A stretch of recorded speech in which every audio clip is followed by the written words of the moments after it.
وقل جاء الحق وزهق الباطل إن الباطل كان زهوقا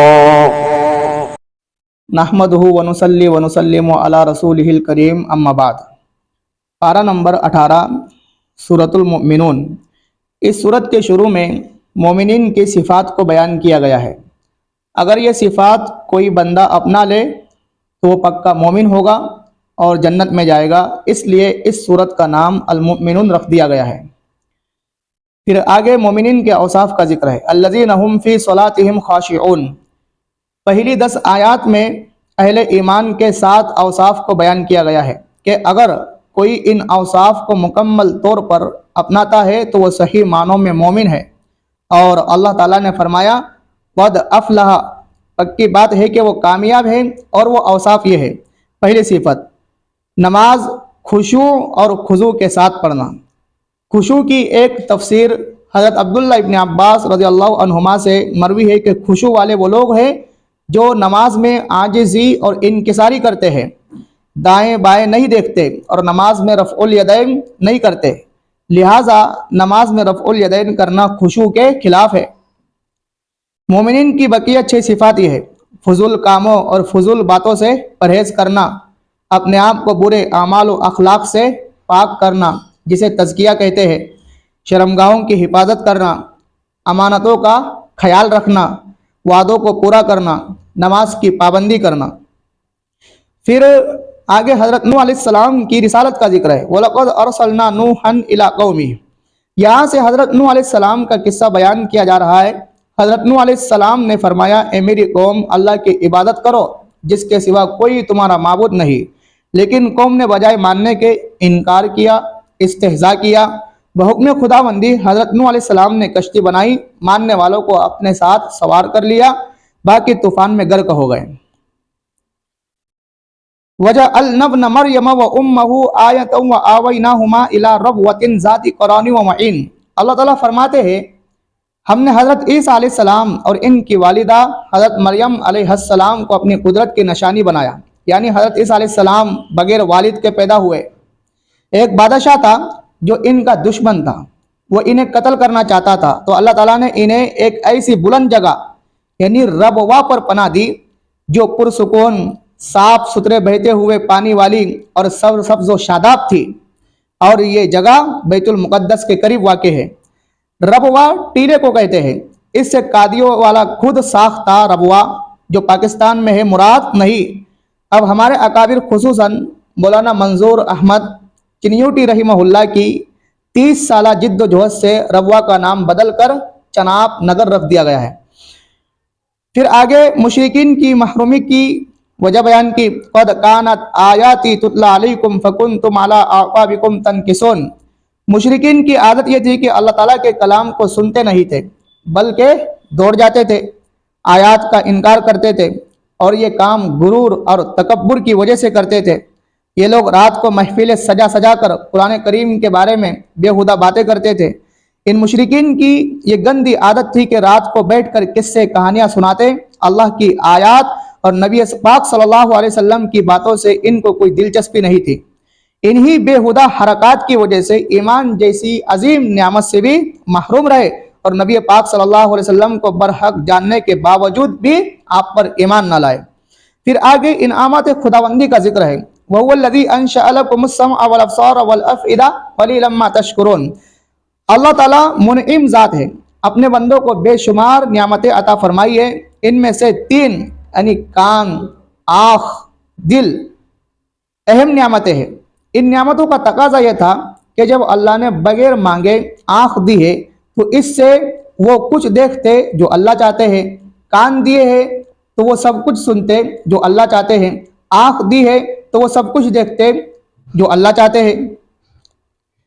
یہ انعامات تو اللہ تعالیٰ نے دیے، اور استعمال تم اپنی مرضی کے مطابق کرتے ہو اور شکر بھی کم ادا کرتے ہو، یہ بات مناسب نہیں۔ اللہ کریم ہم سب کو اپنی نعمتوں کا شکر ادا کرنے کی توفیق عطا فرمائے۔ قُلْ رَبِّ إِمَّا تُرِيَنِّي مَا يُوعَدُونَ۔ نبی اکرم صلی اللہ علیہ وسلم نے جو دلائل توحید و رسالت بیان فرمائے ہیں ان کا تقاضا تو یہ تھا کہ کفار و مشرکین حق کو مانتے اور قبول کرتے، لیکن انہوں نے نہ مانا، تو یہاں ان کے لیے وعید سنائی جا رہی ہے کہ کفار عذاب میں مبتلا ہو گئے۔ اس سے مراد یا تو اخروی عذاب ہے یا پھر اس سے مراد دنیاوی عذاب ہے۔ ان پر دنیاوی عذاب ممکن ہے کہ نبی اکرم صلی اللہ علیہ وسلم کی زندگی میں آ جائے، اسی وجہ سے پیغمبر علیہ السلام کو تلقین کی جا رہی ہے کہ آپ دعا مانگے کہ اے اللہ، اگر آپ نے ان لوگوں کو میرے سامنے ہی عذاب دینا ہے تو مجھے اس سے محفوظ رکھنا۔ نبی اکرم صلی اللہ علیہ وسلم عذاب سے بالکل محفوظ ہے، لیکن پھر بھی آپ کو یہ دعا سکھائی گئی تاکہ آپ ہر حال میں اپنے رب کو یاد رکھیں اور امت کو تلقین بھی ہو جائیں کہ وہ یہ دعا مانگا کرے۔ پھر آگے کافر کی تمنا کا ذکر ہے، حتی اذا جاء احدهم الموت قال رب ارجعون۔ کافر کو جب موت کے آثار اور آخرت کی منزلیں نظر آنے لگے گی تو اس وقت کہے گا اے رب مجھے واپس لوٹا دے تاکہ میں ایمان لے آؤں اور وہ نیک اعمال کر سکوں جنہیں میں دنیا میں نہ کر سکا۔ جواب ملے گا ہرگز نہیں۔ اللہ تعالیٰ فرماتے ہیں یہ محض اس کی ایک بات ہے جس کو وہ اپنے منہ سے کہہ رہا ہے، یہ واپس جا کر بھی اچھے کام نہیں کرے گا، اور ان کے پیچھے ایک پردہ ہے جو قیامت تک کے لیے ہے۔ مرنے کے بعد سے لے کر اٹھنے تک کے زمانے کو برزخ یعنی پردہ کہتے ہیں۔ اگر ہم میت کی قبر پر جائیں اور میت کو دیکھ لیں تو یہ پردے کے خلاف ہے، اور اگر میت ہم کو دیکھ لے تو یہ پردے کے خلاف نہیں ہے۔ برزخ کا معنی اور تفصیلی بحث حضرت کی کتاب دروس القرآن میں ملاحظہ فرمائے۔ پھر آگے جہنمیوں کی آہ و پکار کا ذکر ہے، تلفح وجوہہم النار وہم فیہا کالحون۔ قیامت کا دن ہوگا، کافر جہنم میں ہوگے، ان کے چہرے جھلس رہے ہوں گے اور وہاں وہ اللہ تعالیٰ کو پکار رہے ہوں گے کہ اے اللہ ہمیں یہاں سے نکال دے۔ اللہ تعالیٰ فرمائے گے تم پر ہماری آیتیں پڑھی جاتی تھی، تمہیں ڈرایا جاتا تھا لیکن تم ہماری آیات کو جھٹلاتے تھے۔ وہ کہے گے یا اللہ ہماری بدبختی ہم پر غالب آ گئی، ہم گمراہ ہو گئے، اللہ ہمیں یہاں سے نکال دے، اب ہم نافرمانی نہیں کریں گے۔ اللہ تعالیٰ فرمائیں گے کہ ذلیل ہو کر یہی جہنم میں پڑے رہو، اب تم نے ہم سے بات نہیں کرنی۔ پھر یہ اہل جہنم کسی سے بات نہیں کر سکے گے۔ افحسبتم انما خلقناکم عبثا وانکم الینا لا ترجعون۔ اللہ تعالیٰ فرماتے ہیں کیا تمہارا خیال یہ تھا کہ ہم نے تمہیں یوں ہی فضول پیدا کیا ہے اور یہ کہ تم ہمارے پاس لوٹ کر نہیں آؤ گے؟ اللہ رب العزت اونچی شان کا مالک ہے، حقیقی بادشاہ ہے، اللہ کے علاوہ کوئی عبادت کے لائق نہیں۔ اللہ عزت والے ہے، عرش کے مالک ہے۔ جو اللہ تعالیٰ کے ساتھ کسی اور کو شریک ٹھہراتے ہیں ان کے پاس اس کے متعلق کوئی دلیل ہی نہیں ہے۔ ان کا حساب تو اللہ کے ذمے ہے، قیامت کو کافر کامیاب نہیں ہوگے۔ آخر میں فرمایا کہ اے میرے پیغمبر آپ یہ دعا مانگا کرے، رب اغفر وارحم وانت خیر الراحمین، اے میرے رب مجھے معاف فرما، مجھ پر رحم فرما، اور آپ رحم کرنے والوں میں سب سے زیادہ رحم کرنے والے ہیں۔ ایک روایت میں ہے کہ حضرت عبداللہ ابن مسعود رضی اللہ عنہ کا گزر ایک بندے پر ہوا جو کئی امراض میں مبتلا تھا۔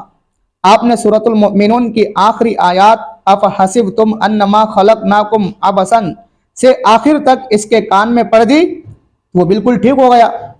حضور پاک صلی اللہ علیہ وسلم نے فرمایا عبداللہ آپ نے اس کے کان میں کیا پڑھا؟ انہوں نے عرض کیا حضور میں نے سورۃ المؤمنون کی آخری آیتیں پڑھی۔ نبی کریم صلی اللہ علیہ وسلم نے فرمایا اگر کوئی مومن مکمل یقین کے ساتھ یہ آیتیں پڑھے تو پہاڑ بھی اپنی جگہ سے ہٹ سکتا ہے۔ اس لیے سورۃ المؤمنون کی آخری 4 آیات افحسبتم انما خلقناکم عبثا سے لے کر وانت خیر الراحمین تک یاد کر لے۔ زبان یاد نہیں ہوتی تو قرآن کھول کر پڑھ لیا کرے۔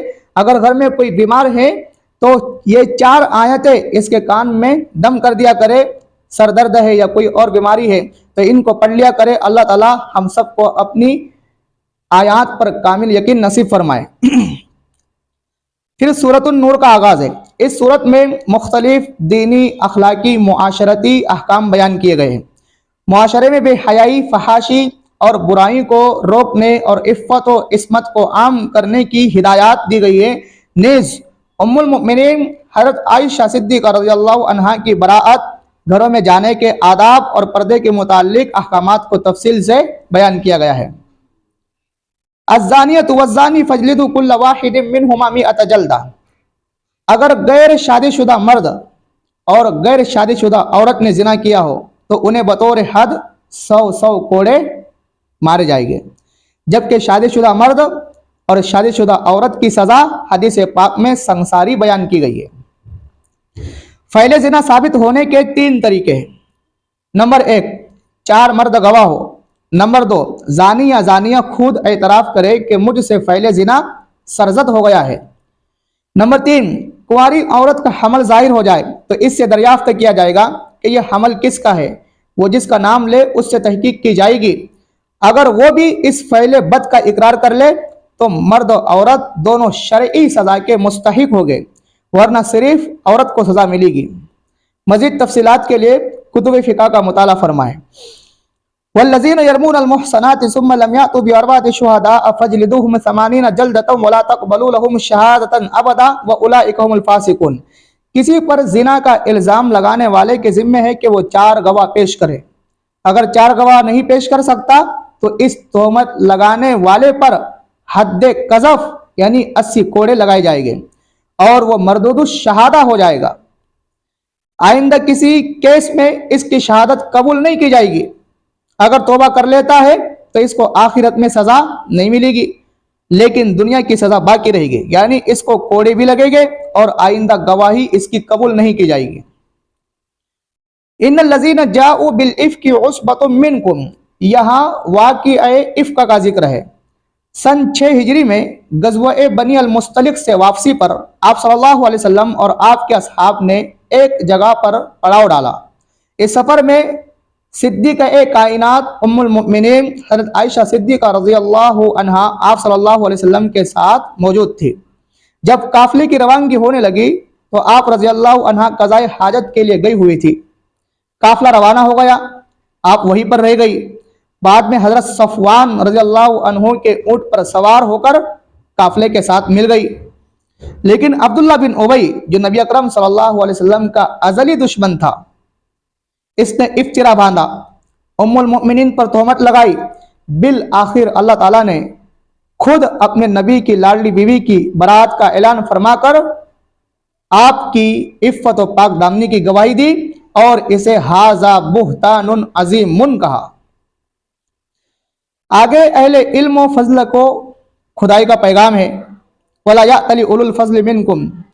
واقعہ افک میں منافقین کے پروپیگنڈے میں کچھ سادہ لوگ مسلمان بھی شریک ہو گئے۔ ان میں حضرت مصطح رضی اللہ عنہ بھی تھے، جنہوں نے بعد میں سچی اور پکی توبہ کر لی تھی۔ وہ حضرت صدیق اکبر رضی اللہ عنہ کے رشتہ دار تھے اور حضرت صدیق رضی اللہ عنہ ان کی امداد فرمایا کرتے تھے۔ جب واقعہ افک پیش آیا تو آپ نے صدمے کی وجہ سے قسم کھائی کہ میں ان کی مدد نہیں کروں گا۔ اللہ تعالیٰ نے اس آیت میں مدد جاری رکھنے کا کہا اور فرمایا کہ جو لوگ اہل علم و فضل اور اہل خیر ہیں وہ ایسی قسم نہ کھائے کہ وہ رشتہ داروں کو کچھ نہیں دیں گے۔ صدیق اکبر رضی اللہ عنہ نے قسم کا کفارہ ادا کر دیا اور سابقہ معمول کے مطابق ان کی مدد جاری فرما دی۔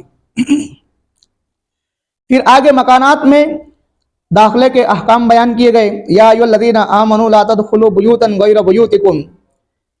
مکانات 4 قسم کے ہوتے ہیں۔ نمبر 1 وہ مکان جس میں آدمی خود اکیلا رہتا ہے۔ نمبر 2 وہ مکان جس میں اور لوگ بھی رہتے ہو، رشتہ دار یا اجنبی۔ نمبر 3 وہ مکان جس میں کسی کا رہائش پذیر ہونا معلوم نہ ہو کہ اس میں رہتا بھی ہے یا کوئی نہیں رہتا۔ نمبر 4 وہ مکانات جو رہائش کے لیے نہیں ہے، جیسے مسجد، خانقاہ، مدرسہ وغیرہ۔ اب ان کے احکام یہ ہے۔ نمبر 1 مکان اس میں اجازت کی ضرورت نہیں ہے۔ نمبر 2 اس میں اجازت کے بغیر نہیں جا سکتے۔ نمبر 3 اس میں بھی اجازت کے بغیر نہیں جا سکتے۔ نمبر 4 میں اجازت کی ضرورت نہیں ہے۔ قُل لِّلْمُؤْمِنِينَ يَغُضُّوا مِنْ أَبْصَارِهِمْ وَيَحْفَظُوا فُرُوجَهُمْ ذَلِكَ أَزْكَىٰ لَهُمْ۔ یہاں آنکھوں کو جھکانے اور شرمگاہ کی حفاظت کا حکم دیا گیا ہے۔ ایک ہے مرد کا نامحرم عورت کو دیکھنا اور ایک ہے عورت کا نامحرم مرد کو دیکھنا۔ اگر عورت کے لیے نامحرم مرد کو دیکھنے کی اجازت ہوتی تو اللہ تعالیٰ عورت کو آنکھ نیچے رکھنے کا حکم کبھی نہ فرماتے۔ معلوم ہوتا ہے کہ مرد کے ذمے ایک کام ہے اور عورت کے ذمے 2 کام ہے۔ مرد کے ذمے ایک کام عورت کو نہ دیکھنا ہے اور عورت کے ذمے دو کام یہ ہے، نمبر ایک مرد کو نہ دیکھنا، نمبر دو اپنے چہرے کو چھپا کر رکھنا۔ اسی وجہ سے مرد پر پردہ نہیں اور عورت پر پردہ لازم ہے۔ پھر پردے کا حکم دیا کہ خاتون کا پورا جسم پردہ ہے، بوقت ضرورت شدیدہ ہتھیلیاں اور چہرہ کھول سکتی ہے، اگر اشد ضرورت نہ ہو تو نہ کھولے، کیونکہ عورت کا چہرہ ہی حسن کا اصل مرکز ہوتا ہے، تو عام حالات میں اس کو چھپانے کا حکم ہے۔ اللہ نور السماوات والارض، اس آیت میں اللہ نے اپنے نور ہدایت کی مثال دی ہے۔ جب ہم کہتے ہیں کہ اللہ نور ہے تو اس سے مراد ہے منور، یعنی روشن کرنے والا۔ نور کا حقیقی معنی ہے الظاہر بنفسہ والمظہر لغیرہ، خود ظاہر ہو اور دوسرے کو ظاہر کرے۔ نور کا یہ حقیقی معنی اللہ پر صادق نہیں آتا، کیونکہ اللہ ظاہر نہیں ہے، تو یہاں نور کا مجازی معنی ہے۔ نور سے مراد ہے کہ اللہ رب العزت آسمان و زمین کو روشن کرتے ہیں، اس میں تمام مخلوقات آتی ہے۔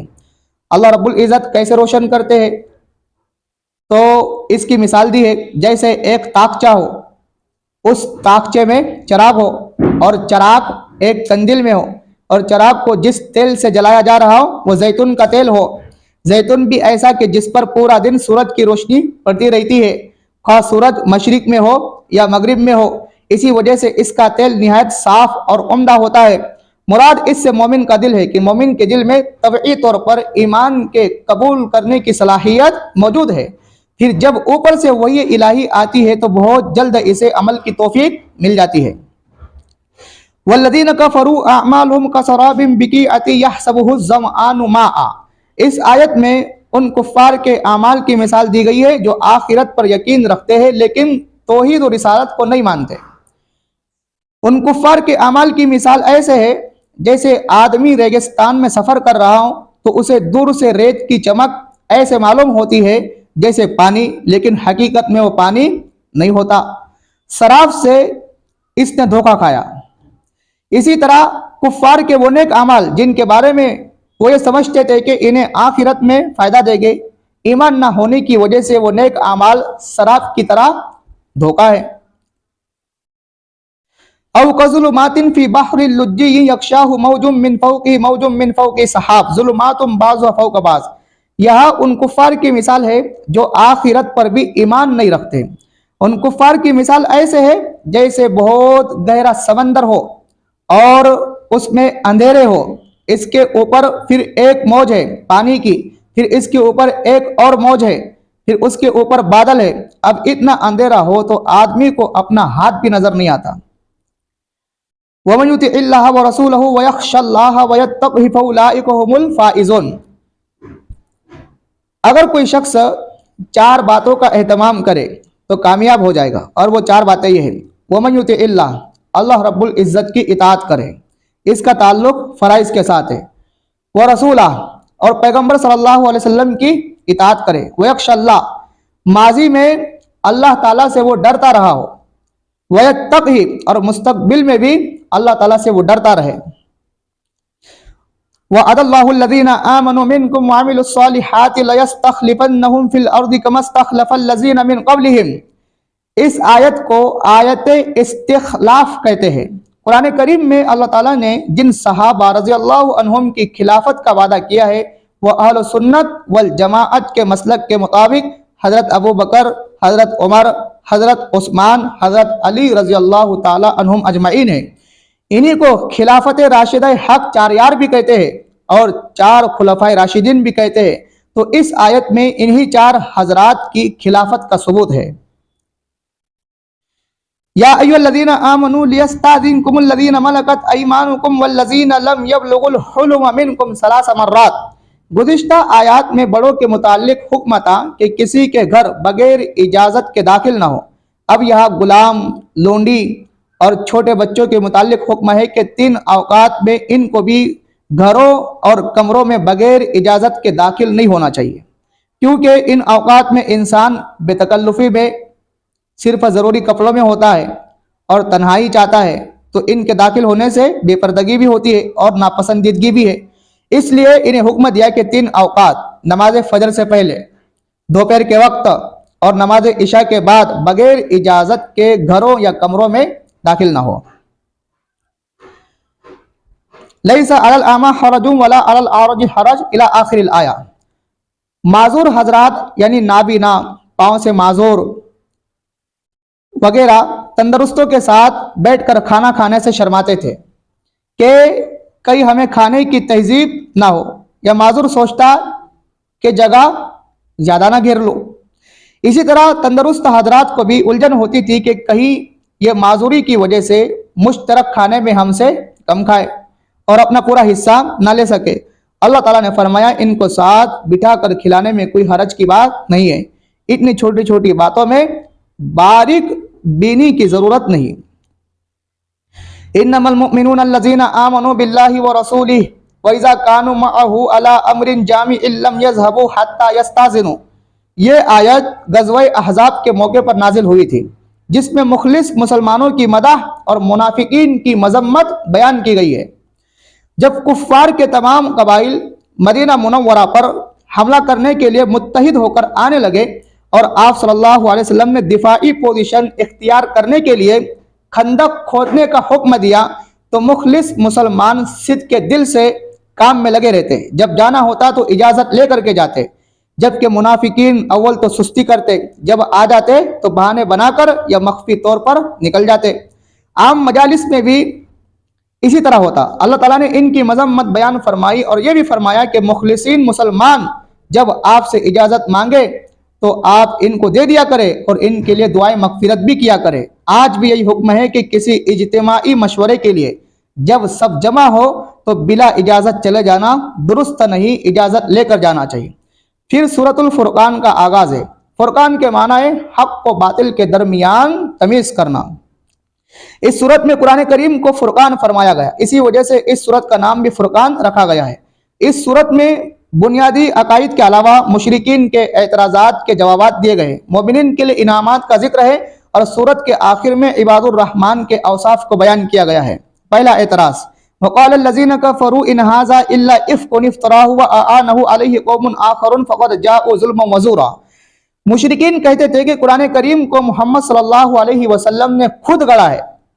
ان کا نبی اکرم صلی اللہ علیہ وسلم کے متعلق نظریہ یہ تھا کہ دیگر کچھ لوگ بھی اس کی مدد کرتے ہیں، یعنی یہودیوں سے کچھ باتیں سیکھ لی ہے، وہی ہمیں بتاتے ہیں اور کہتے ہیں کہ یہ وہی الہی یعنی قرآن کریم ہے۔ اللہ تعالیٰ فرماتے ہیں کہ یہ لوگ ظلم اور کھلے جھوٹ پر اتر آئے ہیں۔ اگلی آیت میں جواب دیتے ہوئے فرمایا کہ اے میرے پیغمبر آپ فرما دیجئے کہ قرآن میری طرف سے افترا نہیں ہے بلکہ یہ اللہ تعالیٰ کی طرف سے ہے۔ دوسرا اعتراض، وقالوا ما لهذا الرسول يأكل الطعام ويمشي في الاسواق لولا انزل اليه ملك فيكون معه نذيرا۔ ان کا ایک اعتراض یہ تھا کہ یہ کیسا نبی ہے جو کھاتا ہے پیتا ہے بازاروں میں چلتا ہے، فرشتہ بھی نہیں ہے اور اس کے پاس خزانہ بھی نہیں ہے۔ اگر نبی ہوتا تو اس کے ساتھ ملائکہ ہوتے، پیغمبر ہوتا تو نہ کھاتا نہ پیتا نہ بازاروں میں چلتا۔ جواب دیا کہ مشرکین کیسی نکمی مثالیں پیش کرتے ہیں کہ نبی ہوتا تو اس کے ساتھ فرشتہ ہوتا، لیکن اگر پیغمبر صلی اللہ علیہ وسلم کے ساتھ فرشتہ ہوتا تو پھر یہی لوگ کہتے کہ اس کے فرشتے ہونے پر کیا دلیل ہے؟ اگر نبی ہوتا اور نہ کھاتا تو یہ کہتے کہ ہم کھاتے ہیں تو ہمارا نبی وہ ہونا چاہیے جو کھانے والا ہو۔ وما ارسلنا قبلک من المرسلین الا انہم لیأکلون الطعام ویمشون فی الاسواق۔ گزشتہ آیات میں مشرکین کا اعتراض تھا کہ یہ کیسا نبی ہے جو کھاتا بھی ہے پیتا بھی ہے بازاروں میں چلتا بھی ہے۔ ان کا خیال تھا کہ نبی انسان نہیں ہونا چاہیے بلکہ فرشتے کو نبی ہونا چاہیے۔